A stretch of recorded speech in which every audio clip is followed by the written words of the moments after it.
Turtles? Turtles, you heard of that?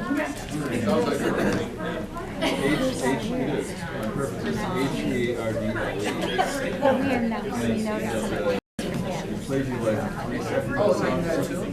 Well, kind of. It plays you 3 seconds if you name that. If you can't, you go to the next one, so you can name it. Turtle. And there's some of them I think perfect arts. Hello, good evening, everybody. Are you able to hear me? No? It's got to be green. It should be on. Is it better? Perfect, thank you.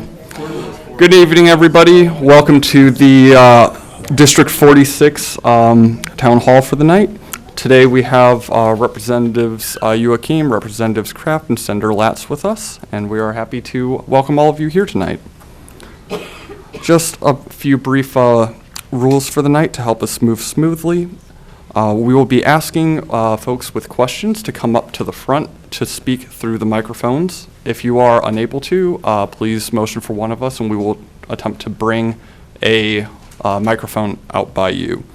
If you have questions for all three representatives, please go up to the front. And if you have a question for a specific representative or senator, please find our other legislative assistant in the back who will help you write that down. And we will reserve those pointed questions for individual representatives until the end. For viewers watching at home via live stream or on broadcast, you will be able to submit questions to Caleb Rohrer at house.mn.gov to be read towards the end of the program tonight. That's CALEB _ROHRER at house.mn.gov, and we will have that address broadcasted for the live stream as well. We're asking folks to keep their comments to 2 minutes when they come up, and our representatives, we are asking you to keep your responses to 4 minutes so that we can get everyone's questions in. Thank you. All right, well, good evening. I'm Senator Ron Latz, and have my two representatives here with us, Larry Kraft and Cheryl Joachim. This is our first town hall in this configuration since Representative Kraft is newly elected and joined us in St. Paul. Cheryl and I have been doing these together for quite a few years as well, and we try to do these at the beginning of every legislative session and do a wrap-up at the end or after the legislative session as well. I'm just going to make a few opening remarks as well, and my colleagues will do the same, and then we'll be able to open up the floor for questions and comments. All I do ask is that when you do have questions or comments, we are an explicitly nonpartisan event here tonight. So no matter what your partisan political leanings, we welcome all of you here. We want you to feel free to share your thoughts and views with us.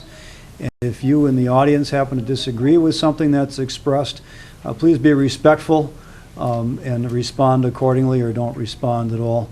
We're not going to try to encourage people not to feel comfortable to come up to the podium and ask us questions or make any comments that they'd like to make.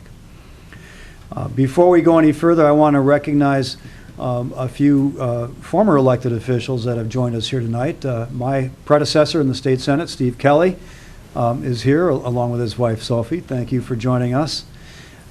We have Jim Beneke is here, former member of the St. Louis Park School Board, and Sue Sanger, former member of the St. Louis Park City Council, with whom I served for, I think, all 9 of my years on the City Council.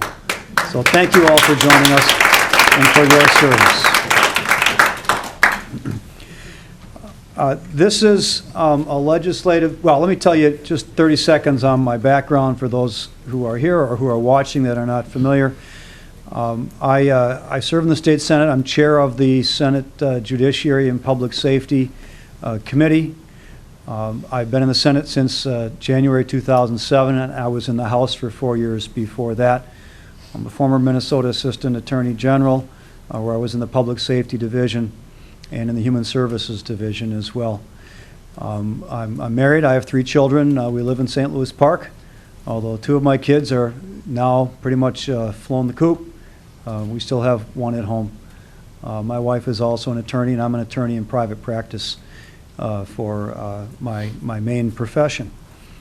I am quite pleased to continue to serve in the Senate in our new district, representing all of St. Louis Park, all of Hopkins, and about a quarter of Edina. So this is the first year in the two-year biennium at the legislature. We have a two-year budget cycle, so this year our primary responsibility is to set the budget for the state for the next 2 years, and it will become effective July 1, 2023, and good for 2 years after that. That also means we're in the tail end of the current biennium. That's our primary job, and if we don't do it after June 30th, there will not be funds legally appropriated to continue state government services or spending. We've been through that process before. Unfortunately, we are hopeful that that will not happen this year. And we have actually changed the plan, the rules, if you will, to try to avoid that, with an aim toward moving some things earlier in session and to pre-agreeing between the House and the Senate on budget targets in the different subject areas. Normally, each legislative body would pass their budgets, and they'd be quite different, and then the leadership and the governor would get together and figure out where they want the joint targets to be, and then we go back and we have to redo things to meet those targets. It's our hope this year that the governor and the legislative leaders can reach joint targets before we finalize what we pass off of the floor, so we'll be closer together, if not exactly on the same page, at least in total numbers, sooner. That also means that we are working our way through a budget process now at the same time that we are hearing a lot of policy items that have been, from some vantage points, bottled up in the pipeline for quite a few years. We had divided government for the last 6 years. This year we have a legislature where both houses, the Senate and the House of Representatives, have majority Democrats, and we have a governor who's a Democrat. And that means it changes the political dynamic at the legislature, and it opens up the possibilities to accomplish some things that I, as a Democrat, have been promoting for much of my career. But I should note that in the Senate anyway, we only have a one-vote majority. It's 34 to 33, which means that if we can't get absolutely every last senator in the majority to agree to pass a bill, we can't pass the bill. Unless we can create some bipartisan support for it. So that may well put the brakes on some things in and of itself. But with regard to the budget, how that is going to play out will be an interesting story to tell at our next town hall after the session is done.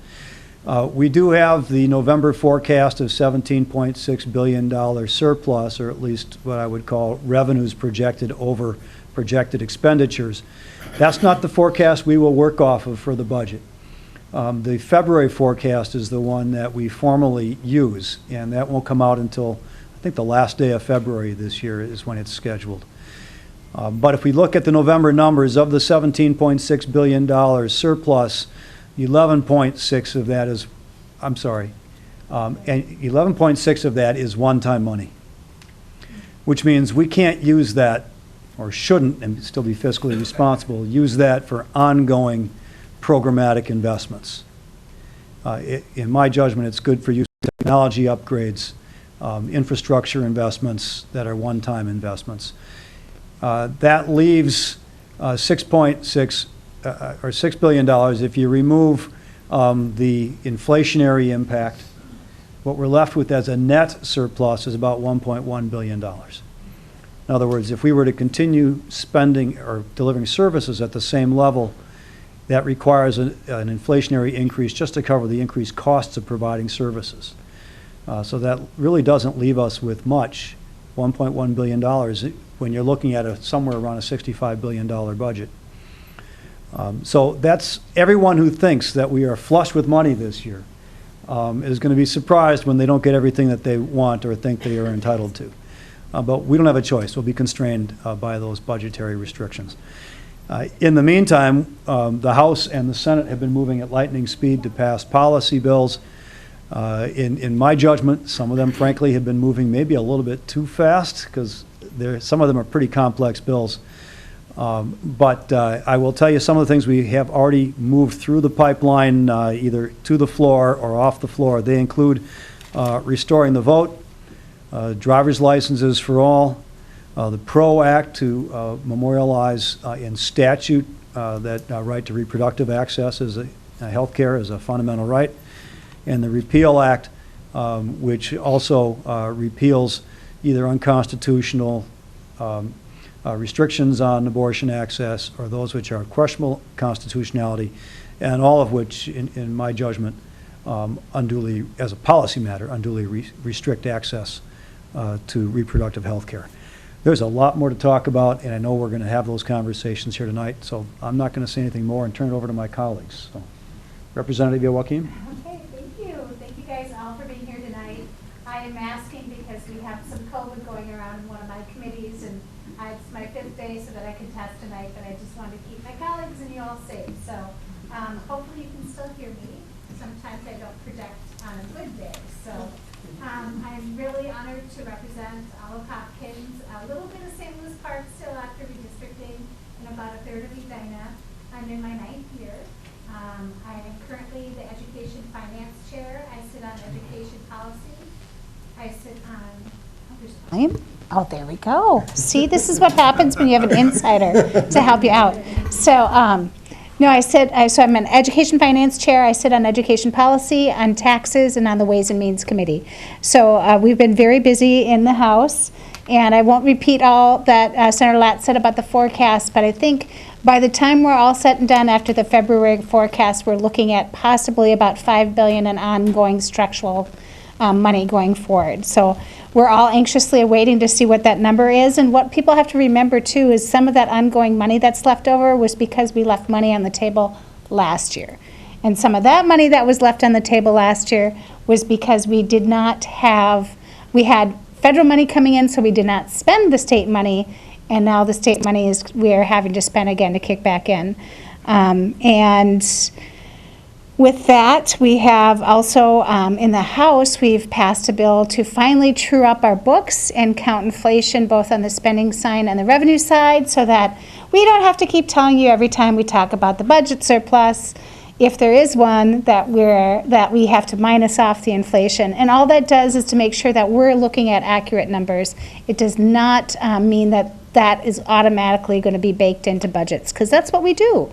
At the beginning of the biennium, every 2 years, we set the state budget, and that's the process we're going through right now. And as Senator Latz said, we have a lot of pent-up energy at the Capitol right now. On the House floor, we've already passed the PRO Act, the 100% clean energy bill. We gave money to our Attorney General's office to help counties prosecute criminals. We also fully funded our public defender's office. We did driver's license for all, voter restoration. And tomorrow night, a bill I'm very excited about that came through both Ed Policy and Ed Finance is we're going to do something audacious like feed kids breakfast and lunch at school for good. So we all know that our kiddos walk in our schools with a lot of things going on. I don't know if anybody has seen the show Severance, the show. I have yet to watch it, but from the gist of it, from my understanding, is when you go to work, you have no memory of home, and when you go home, you have no memory of work. And everybody's like, wow, that's weird. That doesn't happen with adults. Guess what? That doesn't happen with kids either. But we expect them to come into school and just learn without considering the whole child, whether or not they have a place to sleep that night, whether or not they have a belly that's full. And we're starting to really understand that and take care of more of those needs for our children. And that's what gets me the most excited, especially about being Education Finance Chair. But I could continue to talk about kiddos all night, but I want to give opportunity for my brand new colleague that we're really excited to have in the House, and people from St. Louis Park know him well, Representative Larry Kraft. Thank you. So thank you all for coming. It is really great to be back up here, although normally I was down at that end. For those that don't know me, my background is I did spend 3 years on St. Louis Park City Council, so up until, I actually was on council up until only about 5 weeks ago, and man, it seems seems a while ago after what happened at the Nobody legislature. told you that in the legislature, a week is like a month? Yeah. Yeah, okay. Yeah. So I lived in St. Louis Park for 19 years. I spent 25 years in the high-tech industry, left that world about 9.5 years ago to focus on doing something about climate change. Ran a nonprofit for 5 years that helped kids take action on climate change, and the result of supporting students in St. Louis Park is St. Louis Park's Climate Action Plan, which remains the most aggressive in Minnesota, and is why I got into politics, was to figure out how to implement that. We got to get climate right, or it makes everything else worse. But actually, what I'm more focused on, especially now in the legislature, is that it is a tremendous opportunity to invest in different ways. The solutions that we need to invest in for climate change have incredible side benefits in areas like making buildings more comfortable, more healthy, cleaning our air, cleaning our water, restoring our relationship with the natural world. So I've loved being in the legislature for 5 weeks. It has been a whirlwind. I do hear constantly of how fast it's going this session, and as a new person, I don't really know any different. So, but it does seem, what I like about it is that we're getting things done at the beginning as opposed to needing to wait till towards the end. Why I come at things with a climate lens, I've appreciated being able to work on some of these other things that we have as priorities and playing a small role in them, like in driver's license for all. It's an issue that I always kind of knew just fundamentally made sense to me, that if people are going to be driving on our roads, it's better for public safety to have everyone have licenses. But then when you start hearing the stories of people and how it's impacted their lives, it's really been very meaningful to be able to be part of some of these things that have been priorities for a while and to get them done. I'm on 4 committees. Transportation, and I want to make a point about transportation because we do hear about surplus in a lot of areas, but in the transportation budget, we do not have a surplus. In fact, there's a structural deficit right now in how transportation is funded, because it's largely relied on a variety of fees and the gas tax that are declining. And so one of the things that difficult questions we're going to have to address in that committee is how we address that until we have a good transportation infrastructure around the state. I'm also on something called Sustainable Infrastructure, which is a new committee this year, and it's looking at how especially how we create sustainable infrastructure using money available now from the federal government with the Bipartisan Infrastructure Act and the Inflation Reduction Act. I'm on the Commerce Committee, which is fascinating because just about everything goes through commerce. So I've had folks in my office from gambling to liquor to healthcare to telecom to you name it. So it's a great way to learn. And then the last one is the Climate and Energy Committee, where I'm the vice chair. I think Representative Joachim mentioned a huge thing happened yesterday where the governor signed the 100% clean energy by 2040 bill into law. And yes. And somehow I got invited to the signing, which was super exciting. I was in the back. But I want to just say why this is so important, right? So it's about getting our grid, our electricity, clean by 2040, so carbon-free. But that's the foundation, because the way we get to our climate goals is we make our electricity clean, and then we kind of electrify most everything else. So this is the foundation on which we can then build things like electrifying transportation over time, buildings, and a host of other things. So it's a big move, that big thing that happened yesterday, and I want to salute Majority Leader Jamie Long, who's been pushing this forward for a number of years. Thank you. All right, so why don't we go ahead and open up the floor for questions, comments, ideas. Come on forward. And if you just tell us what community you're from, introduce yourself, and go ahead. And as Caleb mentioned earlier, if you have a question that you want to direct at an individual legislator rather than all 3 of us, in the back of the room there, we have staff who can write those down, and will bring those up to us. Perfect, thank you. I figured I'd go first because I've got a bedtime, so. Understood. For you or for your Both, companion? exactly. So I'm Ellie Kretz, this is Anna, she's 5, I won't give you my age. We live in Hopkins, we've been there 5.5 years. And mostly what I want to just say is, I know you guys have to be tired, I know it's moving fast, keep going. You know, Senator Latz, you outlasted me on the PRO Act. I fell asleep and woke back up for the vote. So I appreciate that, all the work you guys have done, the school lunches, you know, in Hopkins, it is $520 to just do lunch. If you have that, it's like, oh, that's annoying, but if you don't, that's a big deal. So it is not nothing to feed these kids, so I appreciate that. You know, I think hopefully we can get education funding, and maybe Representative Joachim, you can talk about, you know, I think some things we just expect you guys are gonna do. So, you've accomplished a lot, but it's, I guess my question would be on education funding is, are we gonna be able to fully fund, get rid of the cross subsidy?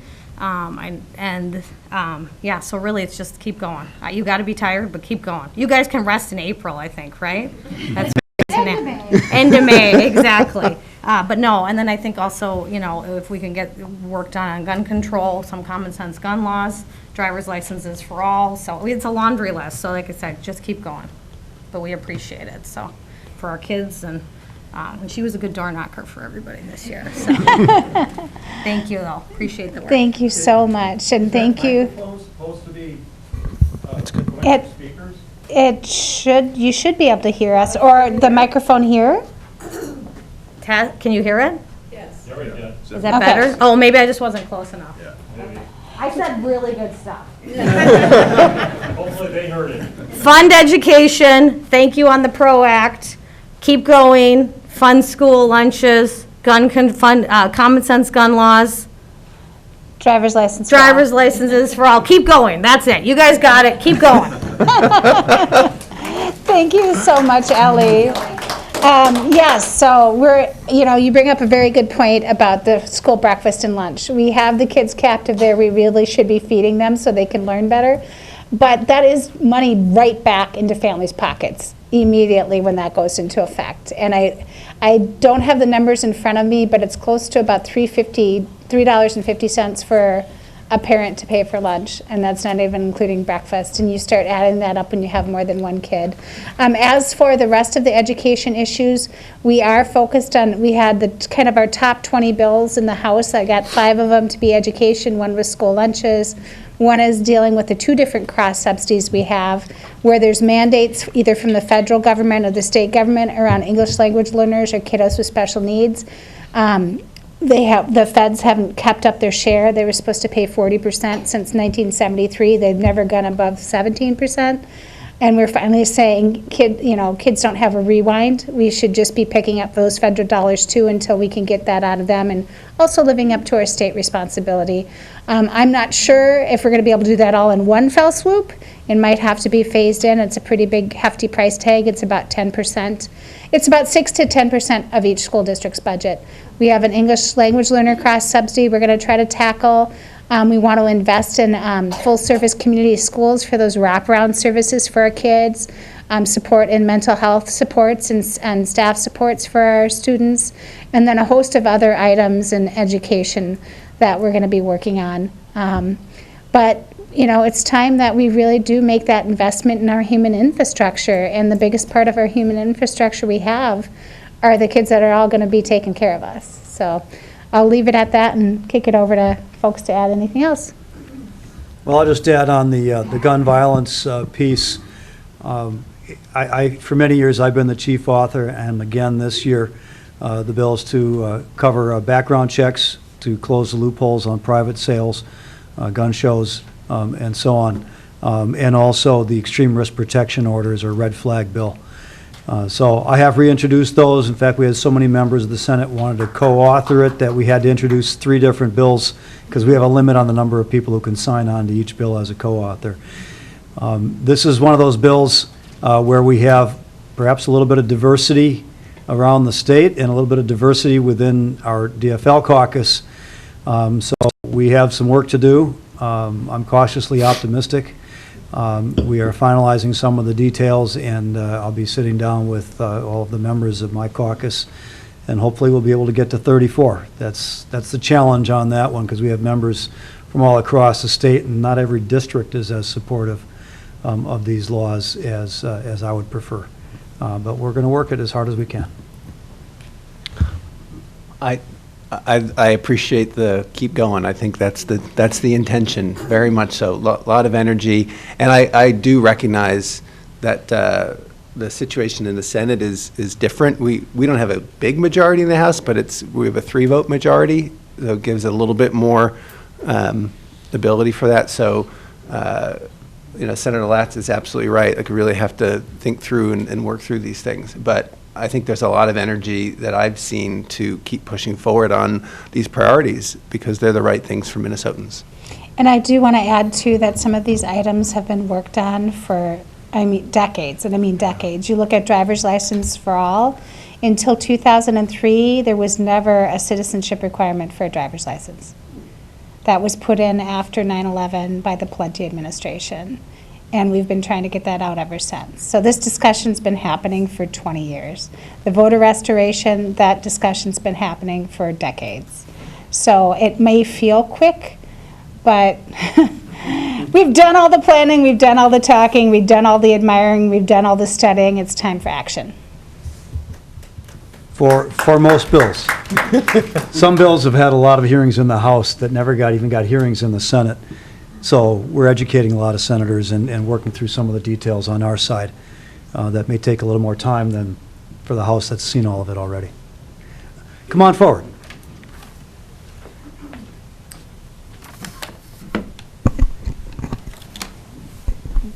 Is this on? Yeah. I'm Rob Makalek, a 15-year resident of St. Louis Park. Also, actually, I want to echo what they've said, what others have said too, which is I am very excited also about the trifecta and the fact that you have been able to hit the ground running on so many great things. In particular, I want to say congratulations, Larry, on the environment, the clean energy bill. I recall when you were here in St. Louis Park. But what I'm here for is what I want to raise is ranked choice voting, which, and evidently I'm not the only one here tonight, but I'll kind of make start it off here, I think. So St. Louis Park has the experience of ranked choice voting. We've enjoyed one cycle, I think, two cycles, and found that at least in my experience, the great fears about it were that people would find it confusing. They wouldn't, it wouldn't have the positive effect of people actually showing up to vote who didn't otherwise.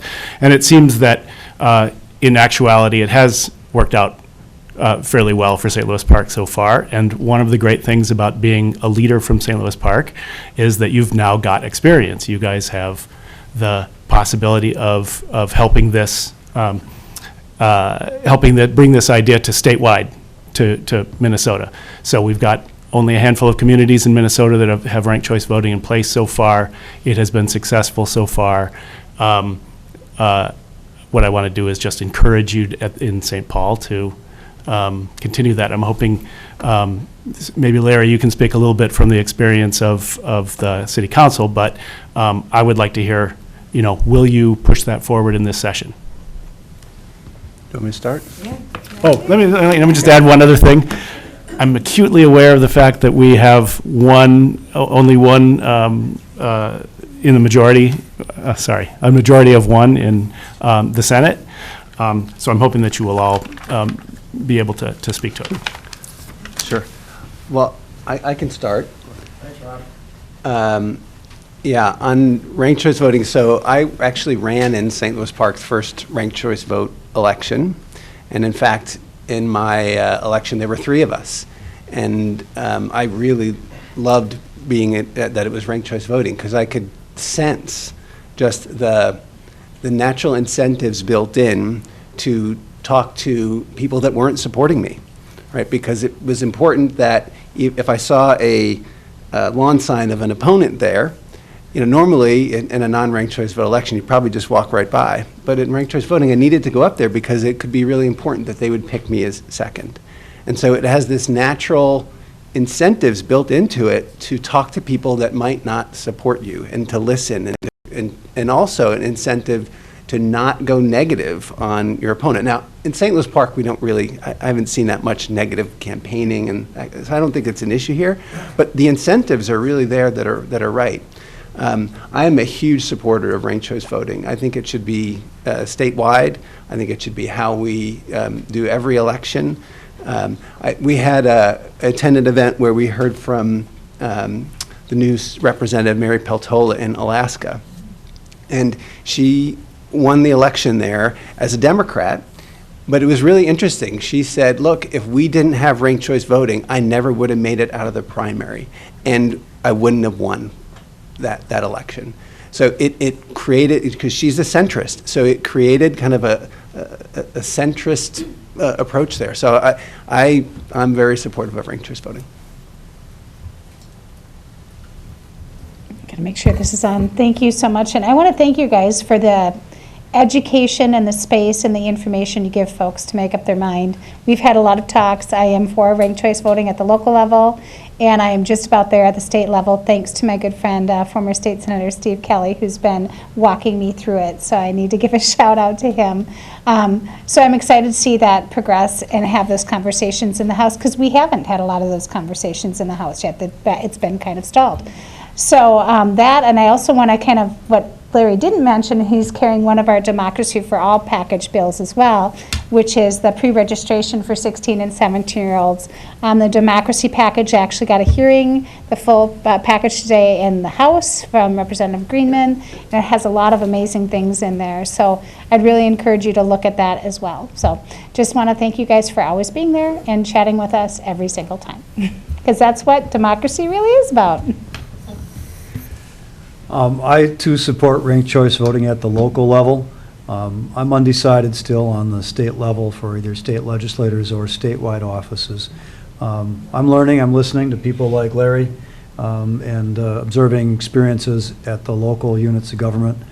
I understand the process. I've had some hesitations. It's a pretty big change in how people conceive of their elections and how they decide to vote. So I'm still listening and learning, and I guess we'll see. I'm not sure where I will end up, but I've got an open mind on it and doing my research, so thank you.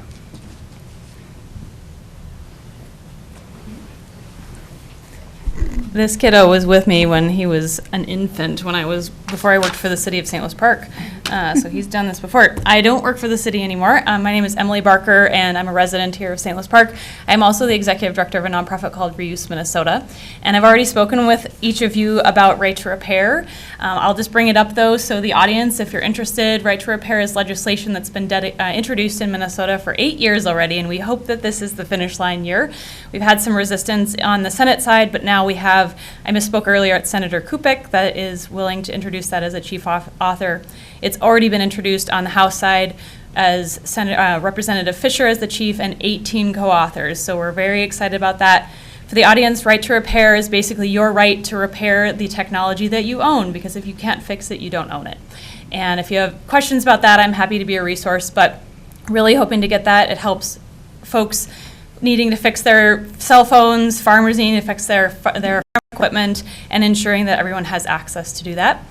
A couple other policies I would love to see folks support, whether they hit your committees or not, or whether it's in the larger discussion, and that is the reintroduction of the historic state tax credit. This is really important for the preservation of old buildings in the state, and it was allowed to expire last session, and it's really unfortunate because historic preservation is a great way to reuse the buildings and important spaces here in our state. So I would really appreciate your support on that. The zero waste funding bill was introduced last year by Representative Athena Hollins. It didn't go further just because, nothing went far last year, but this would provide funding for things like reuse programs, better electronics recycling, And finally, the score, which for those of you who don't know is the trash tax. You pay, if you see that on your utility bill. Right now, there's a good chunk of that that goes into the general fund. We'd really support seeing more of that actually going into solid waste education, reuse, things like deconstruction. So would appreciate your support for moving more of that into things that actually supports where the money comes from. Thanks so much. I have to thank Emily. I was trying to remember. I think I've been on or supported the right to repair bill all 8 years I've been in the legislature. I can't believe it's been that long before we have moved it. And I'm glad that you mentioned that it's not just about the electronics we all carry around. It is farm equipment. It's a lot of different things that have electronics embedded in them. And thank you for mentioning the historic tax credit. I've carried that for quite a few years, and that was one of besides the amazing property tax cuts I put in as the property tax division chair last year that got left on the bottom line, having the historic tax credit broke my heart to have that expire. It really is a huge way to develop our economy. And just to give you some quick stats before I kick it over, when you build a new building, when you reuse an old building, 85% of the costs go into labor and creating jobs. When you build a new building, that is not the case. It's almost all new material, and it's all 85% of the stuff is going into material instead of reuse. And you can have old buildings that completely revitalize a community and bring in other businesses. So one project that comes to mind is the theater that was reused or remodeled up in Ely, Minnesota. That brought in more restaurants. It brought people into town to go shopping. So there's a whole, microcosm that works around these redevelopment projects. And we really need to get that back on the books. And I'm super excited to say that the governor actually put it in his proposal this year for the first time too. So fingers crossed and toes and everything else. So thanks.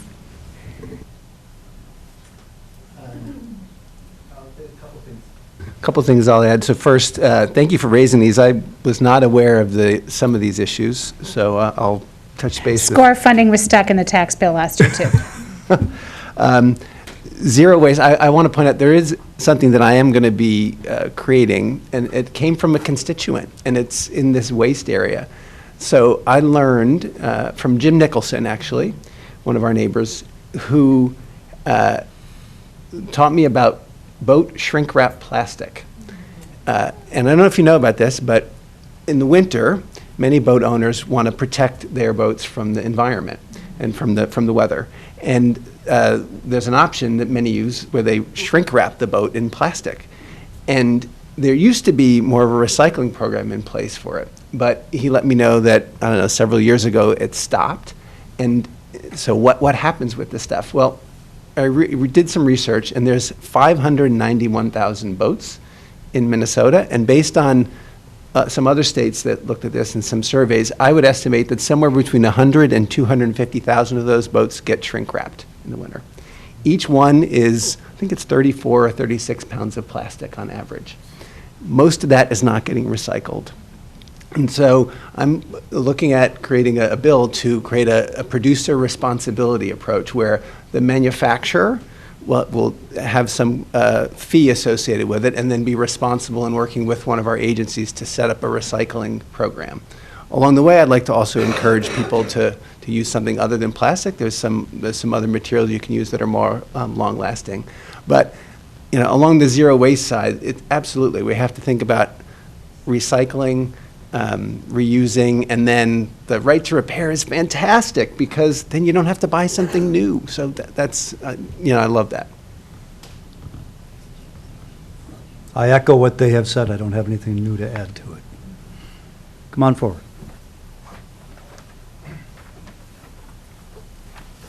Hello, my name is Nathaniel Wilson Grady. I'm a resident of St. Louis Park. Sorry, it's been a while since I've spoken with government. Larry might know a little more about where I live as we met during the campaign in my front yard. I'm a nurse at Methodist Hospital here in St. Louis Park. Kind of come to talk a little bit about the situation there. As people are probably aware, we've been experiencing not only at my hospital but at all metro hospitals and throughout the whole state and country really, serious staffing shortages and difficulty with ever-increasing acuity of patient care needs. It is not uncommon these days for us to work short on any given shift. Today, for example, on my unit, some nurses had to take up to 5 patients, and we were short nursing assistants as well. And that makes it really, really, really tough to give good quality care. A lot of the nurses who are out there, they're experiencing such severe moral injury from not being able to give the care they want to give to their patients that they've given to their patients in the past, that they're leaving the field in droves. It's not a question of who's got a license in the state right now. There's more licensed nurses in the state than ever before. They're just not coming into the field right now because they're kind of done with it. Everybody is totally fried. So, we're increasingly difficult patients to work with. Everybody's getting sicker. We're working harder than ever and getting less and less support. We went on strike to bring these issues to the public. Larry, again, thank you very much for your support at that. And I only saw Larry there. I was only there part of the day.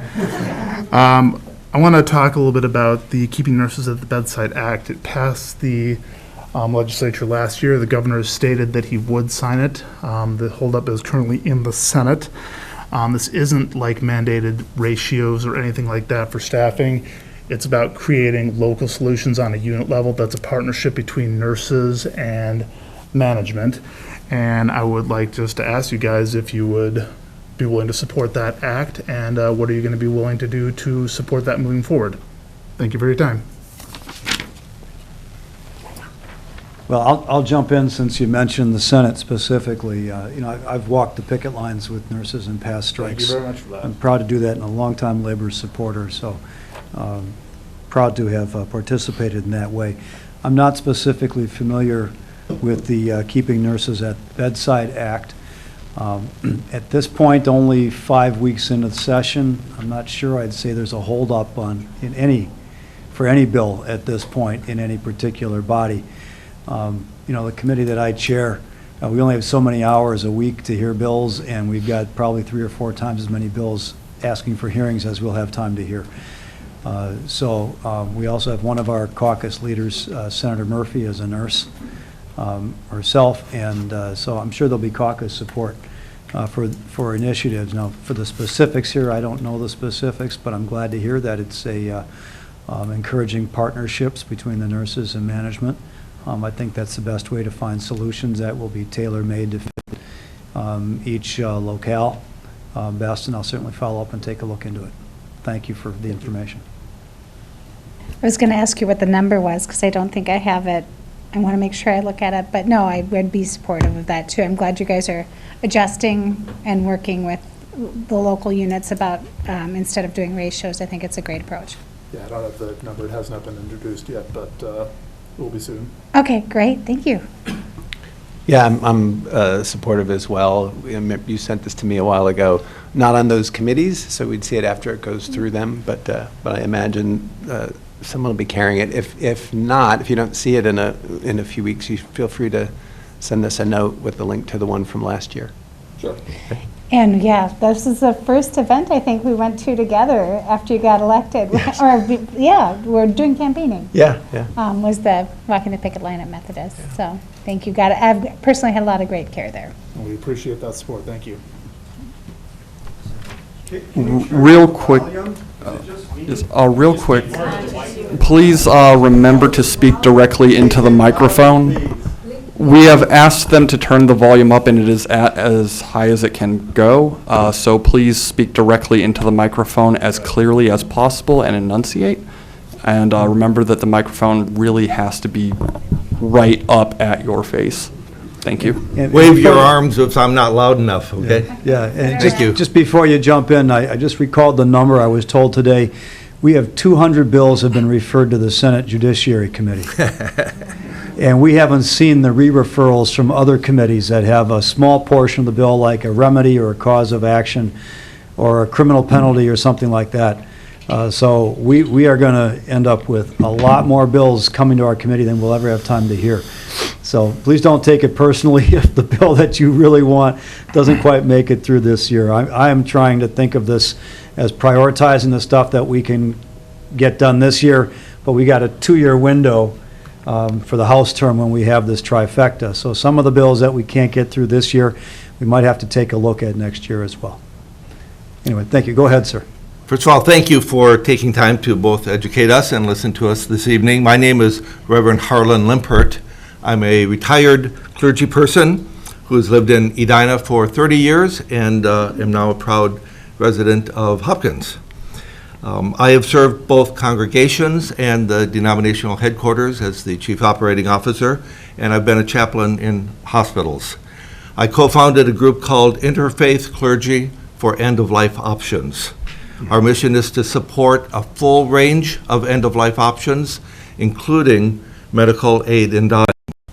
I think many of you are, all three of you and many others are aware that medical aid in dying is the law that would allow people who are terminally ill and adult to request from their physician medication that would give them a peaceful death.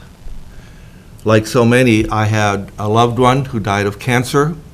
He did everything that people with cancer did, chemotherapy, radiation therapy, and none of it was working at the end. He ended his life in a very violent manner to escape his misery. Had the End-of-Life Options Act been in effect when he was ill in his last days and weeks, I know that he would have chosen that as his option for a peaceful death. My question to you is, will you please ask the chair of the healthcare committees to hear the end-of-life options bill in this session? May I ask each of you to respond? I was just trying to look it up because I know Representative Freiberg has carried it in the past before session even started. I asked if he was going to again, and he told me, but I don't see it on his bill introductions, but I will follow up with them. And I also want to thank you and many members that I've met and people over at Park Shore as well that have educated me on this, and I have supported it in the past and will continue to support it. I think every one of our families probably has one of those stories that we had a loved one that did not have their life end the way they wanted to or planned. I've had a few of those stories. Most recently, my aunt passed away about 2 months ago now, and she was a nurse, and it took way too long for her to suffer after she'd given so much of her life to take care of others. So, thank you. Sorry for that. Thanks for sharing your story, and yes. Thank you. And Senator Latz? Also, thank you for sharing your story. I'm not familiar with the particulars of it, but the concept I very strongly support. Wonderful. I thank you.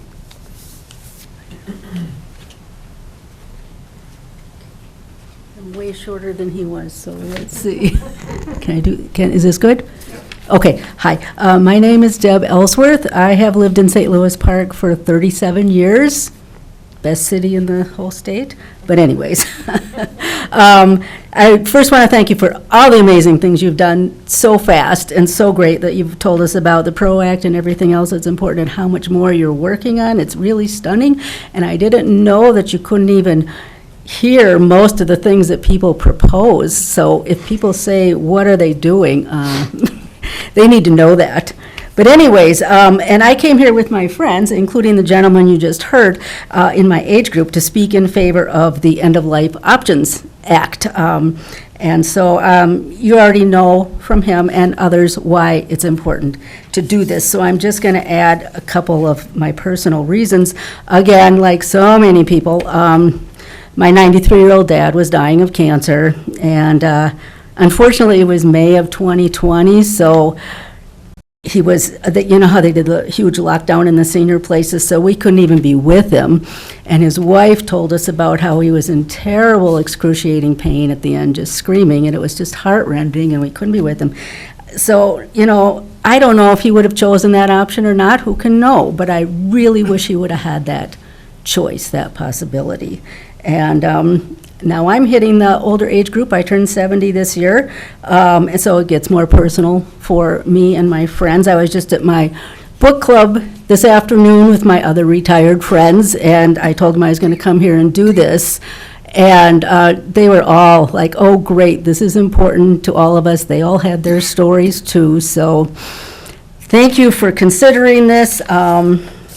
So, yeah, if you can talk to get it heard by the health committee, my other friend that's sitting back there with me told me that you were talking about how these various things have been in the works for a long time. Apparently, this one's been considered for about 10 years, he said. I didn't know that. So, again, yes, if you can do it, thank you so much. I do want to echo what Senator Latz said earlier, too, is we have this 2-year window, and usually the second year is more focused on policy. And I know once it's introduced, which hasn't been introduced yet that I can see, unless Representative Freiberg gave it to somebody else. So education finance has about 40% of the budget. HHS has about another 40%. So I know those committees tied to that are really focused on getting the budget set. That doesn't mean that they won't be moving on to policy work or definitely focusing on policy work next year. But we have that 2-year sweet spot that we need to get some stuff done in.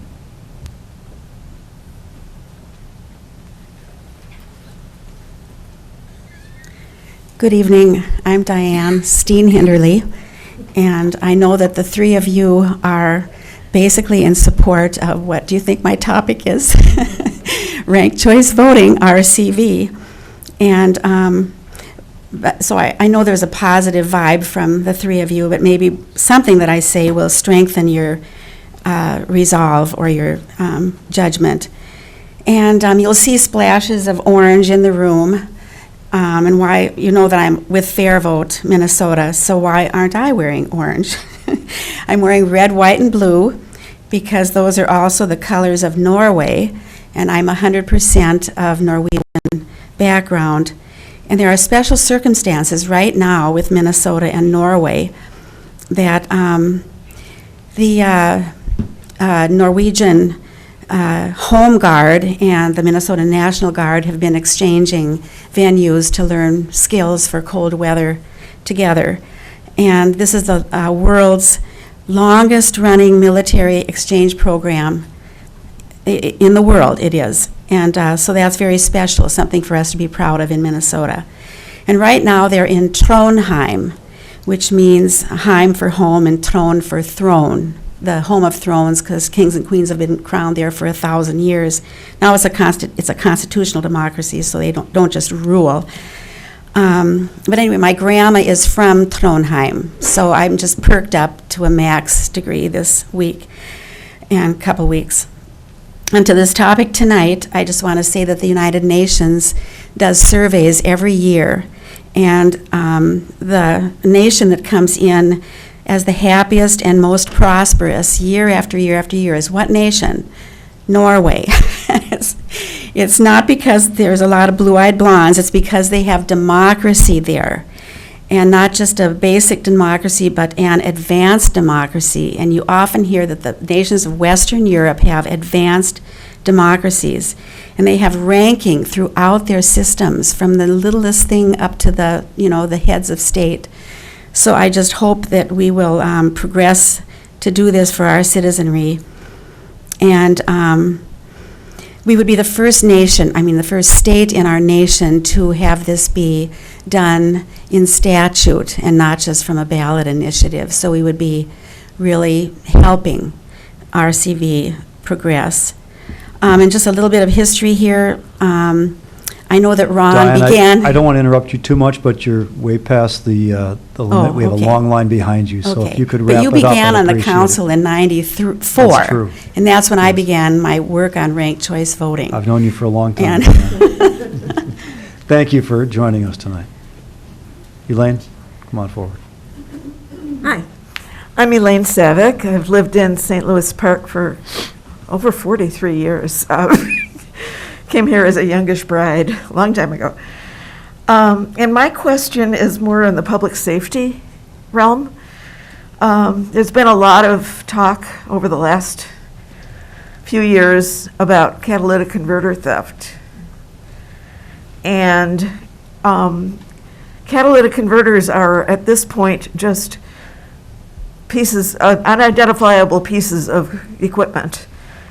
Can the state somehow require manufacturers to have some sort of a serial number, not the VIN number, because that's not anything that the manufacturer of a catalytic converter would know, but an identifying mark of some sort that, just like other car parts that have serial numbers, can a catalytic converter get a serial number so that if it gets stolen, it can be identified as a stolen object?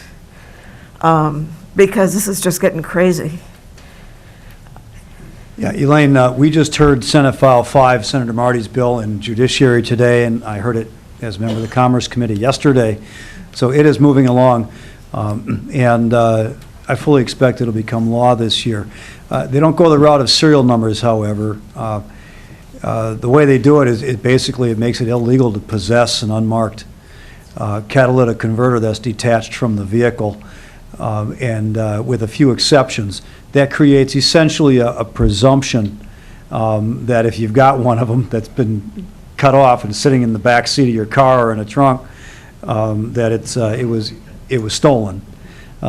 People who do their own work on their own cars don't cut them off this way. They remove them properly so they can replace it if they need to do that. And so, of course, do the auto body repair shops.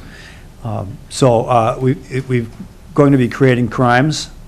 What's happening now is law enforcement, they could see 10 of these things sitting in the back seat of a car that they've stopped for speeding. And because they have no way of knowing, they don't have any probable cause to believe they've been stolen. There's just no facts that could support an arrest. If we pass this law, there will be probable cause to arrest, and we'll follow up all the way up to, where these are, theft rings that are doing this, all the way up to a $100,000 felony crime if you possess 70 or more of these. And these are rings. Now, the fact is most of them don't end up in Minnesota. When they're stolen, they get shipped out of state. But this will also create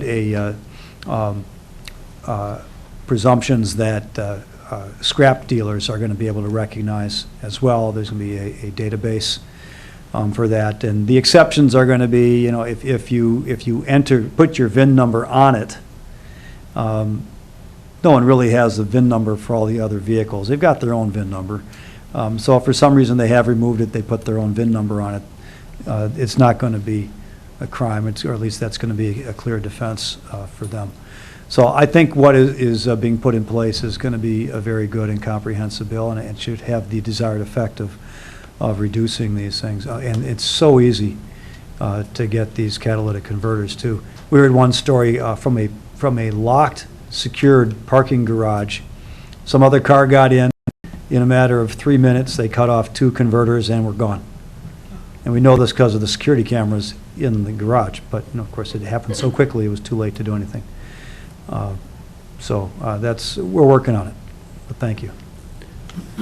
In the House, it's one of the ways you can tell that it was something that was thought about very early on was the number of the bill. So it's Senate File 5 and House File 30. So we're up to, I don't know, around 1,500 now in the House?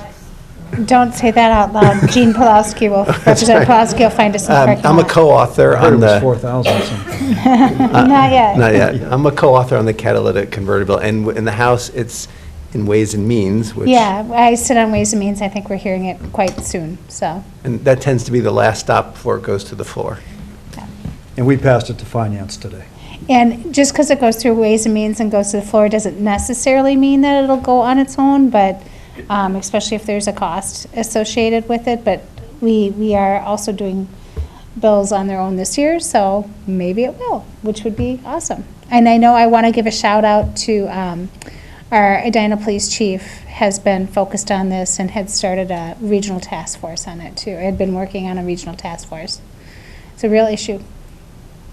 My son got his stolen, once, his fiancée got hers stolen once, and an attempt the second time, but they cut off the muffler by accident. So there you go.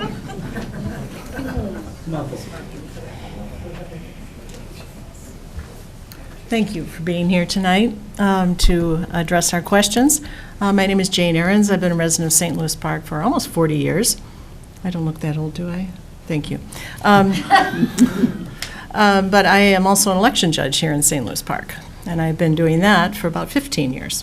And I enjoy that role very much. And I started it as a means of, serving the community. And I'm also in Sheriff's Department, Mounted Patrol, volunteer. So I tried to do a lot of things to serve the community. One of the things that in the realm of the driver's license for all that I would like you to address is how are you going to put in guardrails regarding voter registration? Because it will put election judges in a bad spot. And you don't want to be sitting there wondering if this person, lying to you, not lying to you, so I understand some don't want any identifiers on the licenses, but I don't understand also what you're going to do to safeguard that process. The second question I would like for you to address, when I moved here in 1979, which was my goal to move to Minnesota because it's such a beautiful state. I'm from Iowa, which is also a beautiful state, but Especially the driftless region, very but beautiful. my question is around litter. And when you drive I-94 over to the Capitol every day, you have to see it on the shoulders, spring and fall particularly. And it doesn't appear that it's getting any better in terms of cleaning up litter. And when I moved to this state, I was impressed. I stayed downtown in 1979, how clean everything was and how pristine everything was.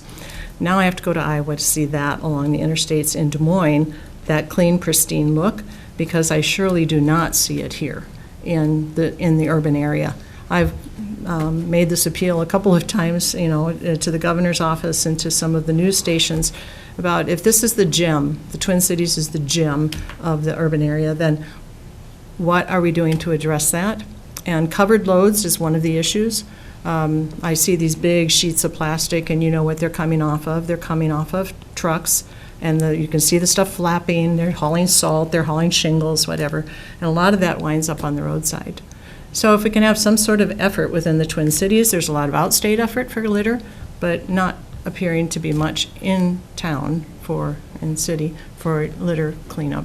So love the environment, love to stay here. I just like to see it be more beautiful in the Twin Cities. Thank you. Yeah, thank you for that. This is the first I've had anyone bring up the question of litter on the roadside, so thank you for doing that. I'm a non-litter freak. Well, no, now that you've mentioned it, of course, I've seen it too, but Yeah. thank you It's for sad. bringing that to our Yeah. attention. Okay. Something I'll have to give some thought to.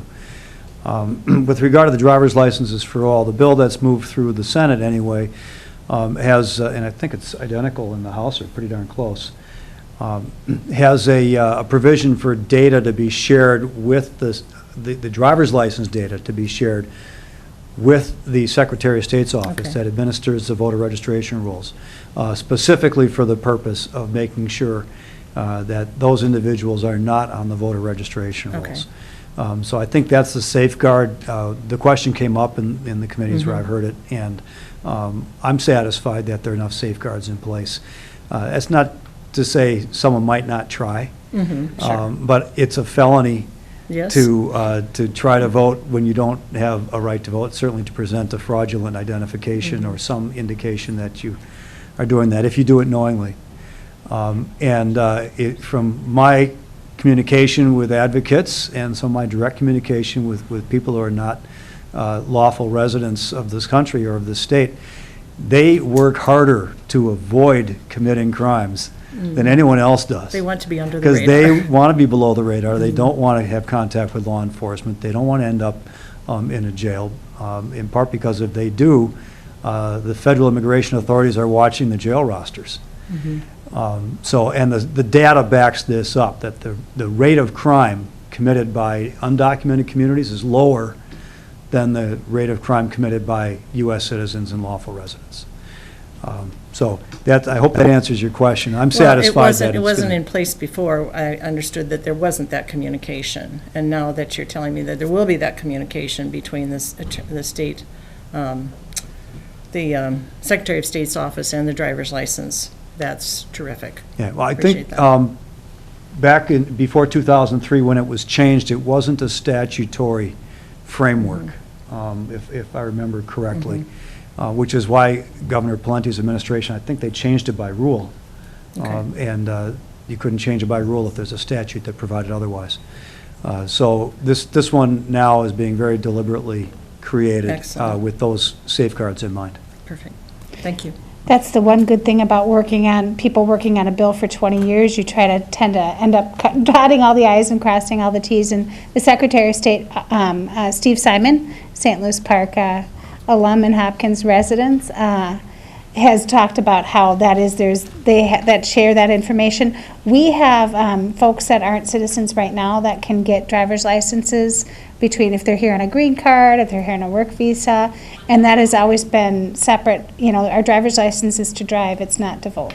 So that system is in place for those safeguards. And the folks that we have we're lucky to have an immigration lawyer on our side in the House, in the DFL, who's explained this to us very clearly, is that out of the top things that can happen if you're working towards citizenship status, if you vote, you're done. No holds barred, your case stops, you're gone. So it's not that people would be trying to fly under the radar. Folks have come here to give themselves and their kids and their families a better life. Many of them are working towards immigration status. They work hard. They just want to be able to have a right that their friends that were here in 2000 and before 2003 could have. And if you could hear the stories, and I served on the Transportation Committee for 6 years, you would really understand why this is just so very important. But I'm confident too that the safeguards are in place. I just want to make sure we have time to address questions. We have 4 more people standing in line, and we have at least 2 questions by note card waiting for us, and I don't know if there are any others coming from our home audience at this point. And we have about 20 minutes left here. So we'll try to keep our questions and answers focused so we can get to everyone who wants to participate. Go ahead, sir. Thank you. My name is Rick Gravrock. I live in Fern Hill neighborhood, St. Louis Park, and I'm obviously a supporter of ranked choice voting. My understanding is it was statewide in Maine in 2018, and New York City they're using it. Minneapolis and St. Paul and St. Louis Park are using ranked choice voting. So I'll ask the question of this crowd, how many here are in support of ranked choice voting for the state of Minnesota? Thank you. Larry and I have been working with young people. One of the groups that I've been working with is the Sunrise Movement Youth. So if you have teenagers or college students, young people, tell them about the Sunrise Movement. Their 2 big issues are the Green New Deal and a good paying job for everybody. Is that right, Larry? Yes. And let's see here. So, regarding gun laws, there's a thing called the police liability insurance. Police liability insurance would be like the same insurance that other professionals have to have. And there is talk about a way to, so if a cop was out of line or wasn't trustworthy, the insurance company thought this person is a risk, they would either raise his rate so darn high or drop his policy and he wouldn't have insurance. It wouldn't be the city paying for his offenses. The insurance company might drop him because he's a bad risk. On the other hand, people are talking about a thing called using the police pension. That if a cop is out of line and there's a lawsuit, it would come out of the police pension fund, which is not good because then the cops are going to have very little incentive to report on somebody else. And I'll wrap up with, let's see here. In the police liability insurance is HF 440 and also SF 815, as I understand it. And I'll wrap up by saying I'm a former preschool teacher. That's one of the, and working with teenage kids, that's the reason for I'm supportive of young people. And I'm always telling jokes everywhere I go, so here you go. How do you know when a joke is a dad joke? When it becomes apparent. And afterwards, if you would like, we did this after the convention. Larry, Cheryl, and Peggy Flanagan, we played a game. It's a fun game. We'll do it afterwards if you'd like. So that's all I have to say for now. Thank you.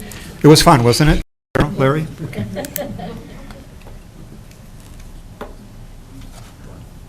Okay. I'll just respond on the police liability insurance. In my judgment, that's a really bad idea, with all due respect. I don't want police officers second-guessing how they handle a split-second decision because they're worried about what's going to happen to their insurance premiums and whether they're going to be personally liable.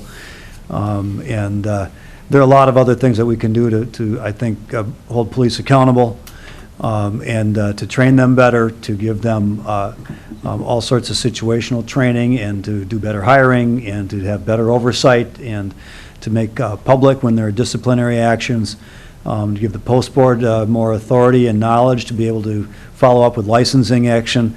But if everyone else, other professionals that are covered by insurance, we have plenty of time to make our decisions, and they're not life or death decisions. But if a police officer is facing someone with a gun that's pointing at them, and they're going to wonder for a second, do I have the absolute right to take lethal action right now, or don't I? And then they know they're going to get second-guessed because they're automatically going to be placed on leave for an investigation, and they're going to think about the impact on their own insurance premiums and their financial future. I don't want our police officers making those decisions. It might cost them their lives. Now, I understand the consequences, but I see other ways to hold police accountable without going down that road. So I guess I would oppose that idea, sir. Yeah, I just want not us, the citizens, to be paying for their offenses, but for the particular officer. Thank you. Well, the police officers will pay for their offenses in the criminal law, or hopefully their agencies will hold them accountable for bad decisions, and we are going to be passing laws that give safe harbors, actually mandate reporting of bad acts, and also protect police officers who intervene. Not only protect them, mandate that they intervene when an officer, particularly supervisors or training officers, are acting badly. So we're going to put a lot of other pieces into place as well. And I agree with you, pensions shouldn't be a source of that either, but maybe for a little different reason. The pension fund is not only contributed by taxpayers, but it's also individual police officers who work their entire careers contributing part of their own salaries into the pension funds. And so basically you make every police officer responsible for paying any liability that arises from one bad police officer, or one police officer's bad acts. I would stay far away from pensions. But thank you for bringing up the topic. It's an important one. Thank you. Go ahead, sir. All right. Well, I know we're running out of time, but I was hoping here just a little generally about affordable housing. Specifically, in the past, there's been more discussion about affordable rent. When we do a few things in St. Louis Park, try and preserve old housing and require developers to have a certain number of units that are affordable, that kind of stuff. But there's been less discussion about affordable home ownership, or I guess condo ownership. And just recently, I think more people are becoming interested in that because it's sort of an equity thing, because wealth is passed down through home ownership. But there seems to be almost a frustration, like, what do you do about that? So I was just wondering if the legislature had any ideas that they're working on. Thank you. I can start. There actually is a bill, I don't remember the number off the top of my head. Actually, I was going to go, because he talked about home ownership first. So there's a bill that is very similar to what we do in St. Louis Park that Representative Esther Agbaje is carrying, and it's about creating home ownership opportunities for first-generation home buyers. So it has to be your first time owning a home, as well as your parents can't own a home either. And then there's some funding put in place. And we did in St. Louis Park, we put in place a program on council to provide, I think it's up to $75,000 in a forgivable loan that's forgiven over, I think it's a 15-year period. And the state program that I'm seeing from Representative Agbaje is similar to that. It's not quite as much as we have in St. Louis Park, but I was encouraged to see that. House File 918. I'm pretty sure I've signed on as a co-author. Other thing I'll point to is there's on the affordable rent side, there's a really interesting program called Bring It Home Minnesota that's being carried in the House by Representative Mike Howard. And that is about that is about going to a voucher-based program for a larger chunk of people, and leveraging the market, but doing it in a way that can really attack people having affordable places to live. So take a look at that one. I forget the House file number on that, but 11. House file 11. Yeah. That means it's very important. Yeah. Yeah.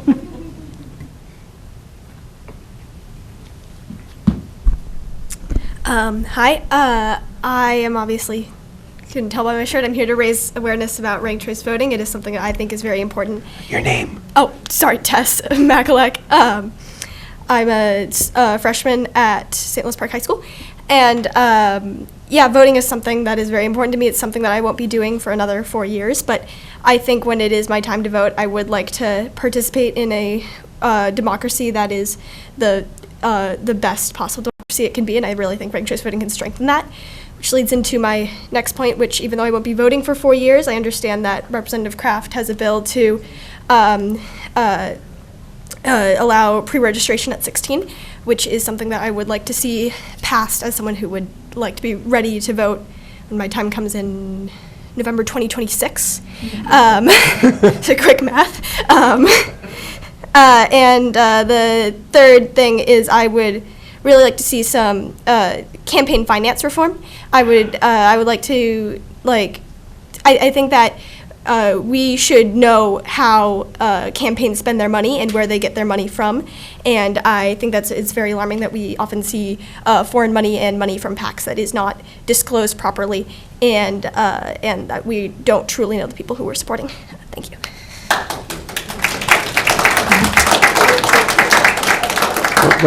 What age can you run for city council? Yeah, do you have an age limit? I don't know.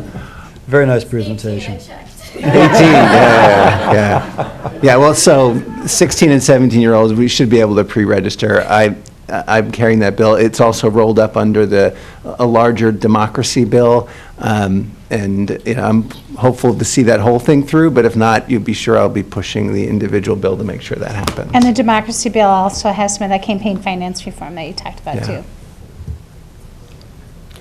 Hi, Councilmember Sanger. Sue Sanger, St. Louis Park. Nice to see all of you again in person. First, I want to thank you all for passing the PRO Act and for whatever other bills come along that will help ensure greater access to reproductive care for all Minnesotans. Beyond that, I have three requests. One is please pass legalization of recreational marijuana. I would hope you would do that along with some reasonable regulations of the health aspects of it, reasonable taxation of marijuana products, and use some of that money to fund addiction services, treatment centers, please. My second request is I will add my voice to those who have asked for ranked choice voting on a statewide level. They've given you all kinds of reasons I won't repeat. I would add one more, which is that we have seen in this state several examples where one political party recruits a,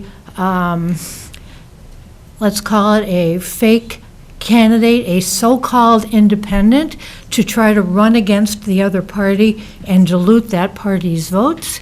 I think that ranked choice voting is one way to help counteract that, because that kind of sham act is simply not democracy, at least is the way I define it.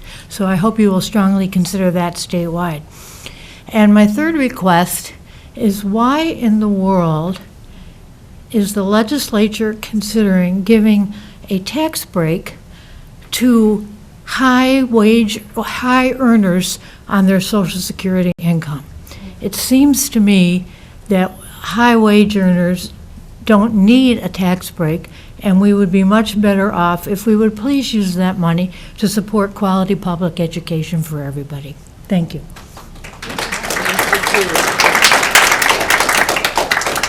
There is a lot to unpack there, but I'll just quickly say with the marijuana, with legalizing marijuana, there is like an 8 to 10% tax they're looking at, and it is going, a lot of that is going to the treatment centers. So. Thank you. I would want to say, on that one, I have an interesting perspective, having just been on council and dealt with creating some regulations in St. Louis Park for the edibles, the THC edibles. And I've said this several times on this. I have, as parent of teenagers, I have mixed feelings about this, having seen the impact that it can have on young brains. That said, I do think that we're better off when it's legal and well-regulated and no illicit market, and really careful to keep it out of the hands of young people.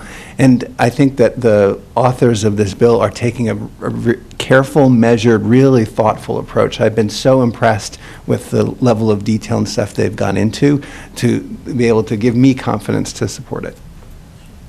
On that point, I will note I have mixed feelings too. And while I continue to support the concept of decriminalization of cannabis, this is one of those bills that has been moving extraordinarily fast in the Senate, even though it's been through the House once or twice already. Never got a hearing in the Senate.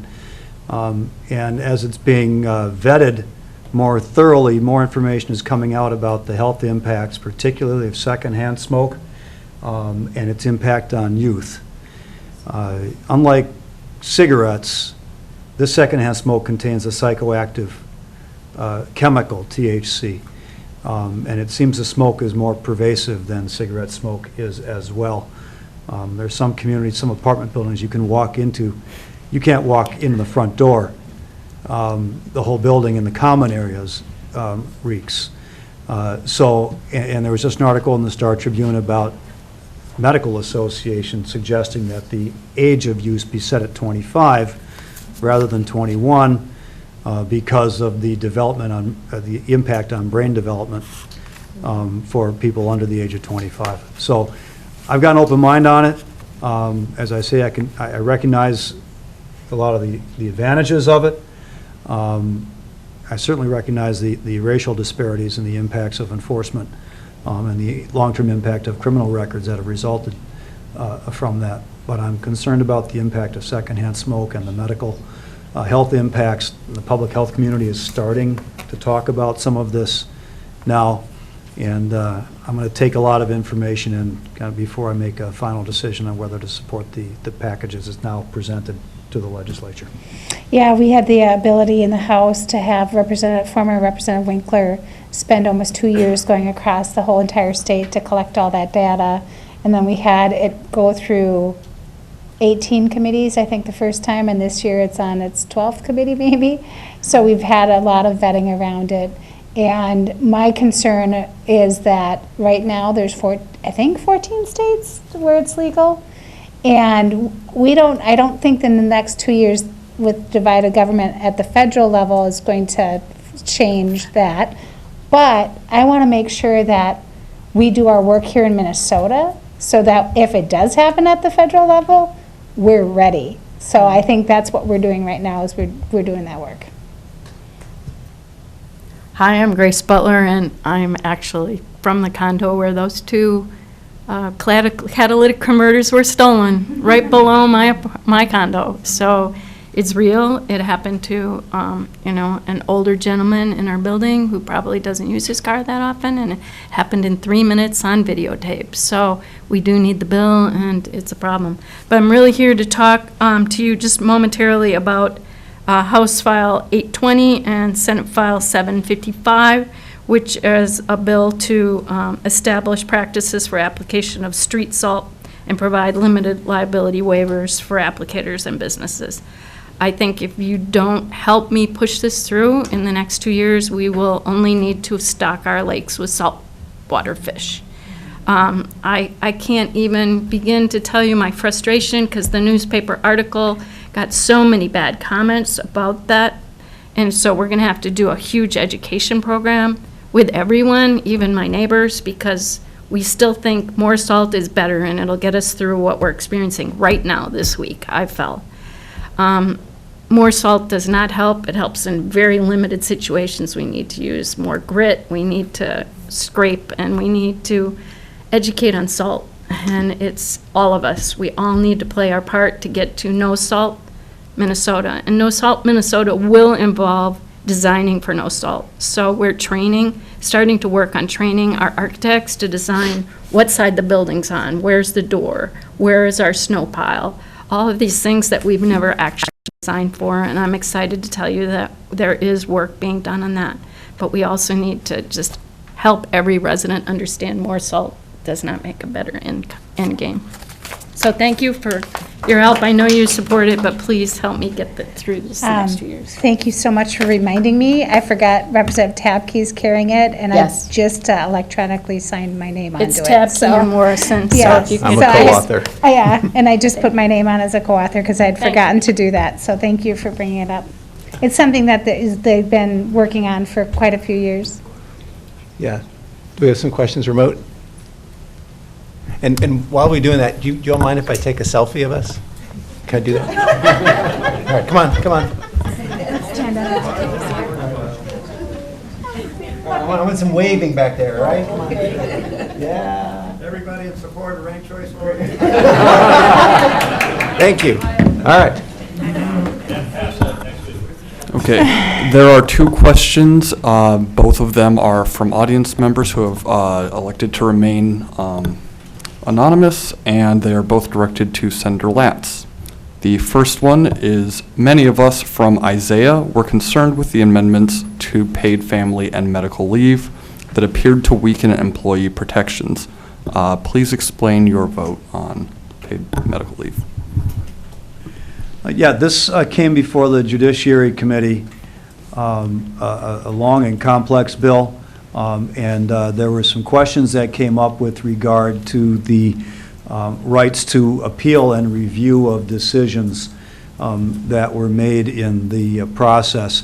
For those of you not familiar with the bill, it would provide for each employer to provide up to 12 weeks of paid medical or family leave for employees. And it's modeled after the FMLA, which is the federal counterpart to it. And within that framework, there are some rights to due process for decisions. The applicant for paid family leave would make an application through DEED, the Department of Employment and Economic Development, and there would be an agency decision, and then there's a right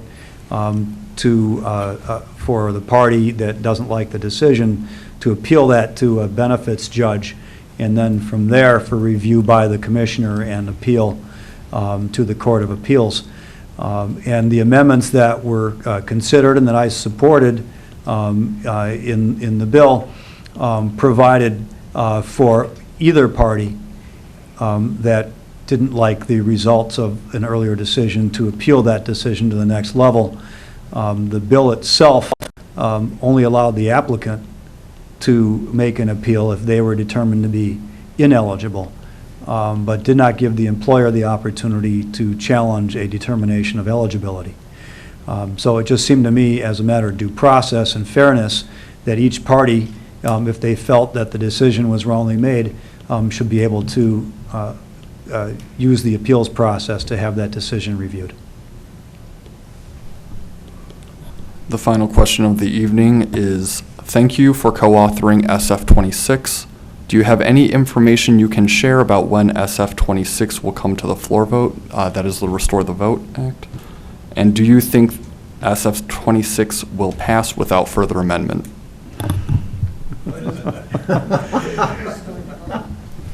Yes, 26 is the Restore the Vote Act. Yes, well, I'm pleased to support it. Senator Bobby Joe Champion and I, over the years, have alternately been chief author or co-authors on this bill. So we've been fighting for quite a few years to restore the vote to, basically it is for people who are convicted felons under current Minnesota law. They are disqualified, they're disenfranchised from the right to vote, not only while they are incarcerated as a result of their criminal sentence, but also for their entire probationary period. For sometimes the probation is 5 years, the probation could be up to 30 or 40, or in one case we've been told about 50 years of probation. So in effect, people, once they get released from incarceration, They come into the community, we want them to reintegrate successfully, which means that they don't commit new offenses. They comply with the terms and conditions of their probation. We want them to get jobs, get housing, participate in the community, pay taxes when they have income, and when they buy things, they pay sales taxes, and if they rent or own, they're paying property taxes. Yet right now, they're not allowed to vote.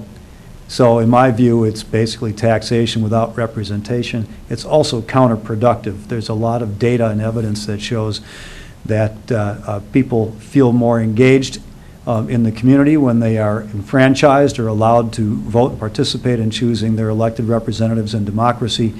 It does a better job. It's a pro-social and pro-public safety position to restore the vote once they are released from custody. Many, many states do it that way. Minnesota does not. So I was proud to support that work. It was sent on to the Senate Finance Committee, as I recall, and it will go from there, I believe, to the Senate floor.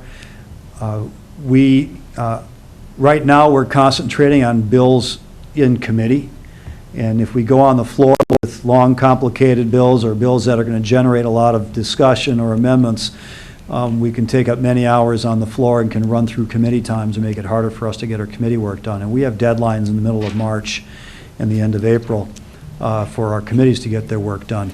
And then I expect we'll start to have longer floor sessions. So it'll be up to the leadership in the Senate when they decide to bring it up for floor votes. I can't predict. I'm not going to try to predict when that will be, but I do know it's a high priority and that we will get a floor vote on it. I don't know what kind of amendments we'll be looking at either. I've been through long floor discussions on this before, and there were times when we spent 3 or 4 hours on amendments to the bill, and we rejected them at the time. But this was back 2013-14, the last time the Democrats controlled the Senate, and had a House that also was in a... No, it was a little later than that because the House was controlled by the GOP at the time, and I couldn't leverage it through conference committee. But I expect there'll be a long floor discussion. I can't hazard a guess as to when it will be, but I do think it will pass. I think we're... All right. Well, we are at about 10 minutes after 8. I'm really, really thankful for all of you who came out in person tonight, and for those of you who spent your time watching some or all of this on local cable broadcast and who participated in that. Thank you for being a part of democracy and for sharing your views with us tonight. And I have one more thing to say. If you're interested and you're up around the Capitol, please come visit. I'm in room in the Senate, in the State Office Building, 515. And I kind of am an ice cream fanatic, and I will typically have some homemade ice cream. Bring ice cream as well? No. I have. He makes it. I make it. I have homemade ice cream in my office most I've times. tried it. It's really good. So please come on by. So, and also, make sure you sign up on our member pages on house.mn. Click on our member pages. We both do updates. You can subscribe to the update. I do every few weeks, I do a community conversation at the library. Some of you have come, so sign up for those updates so you can hear about how to connect with us, and we're always anxious to hear from you. So have a great night. Thank you all.